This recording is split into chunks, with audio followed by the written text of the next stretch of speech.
حیدرآباد میں مقیم پاکستانیوں کو بھارت چھوڑ دینے کی نوٹس۔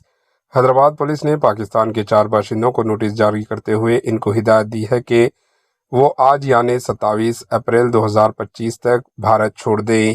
مرکزی مودی حکومت نے ملک میں مقیم تمام پاکستانی باشندوں سے خواہش کی ہے کہ پہلگام واقعے کے بعد بھارت چھوڑ دیں۔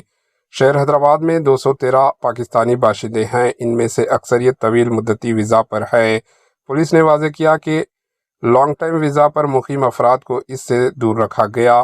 پولیس نے 4 پاکستانی باشندوں کی نشاندہی کی ہے جو مختصی مدتی ویزا پر ہے اور ان باشندوں کو نوٹس دی گئی ہے۔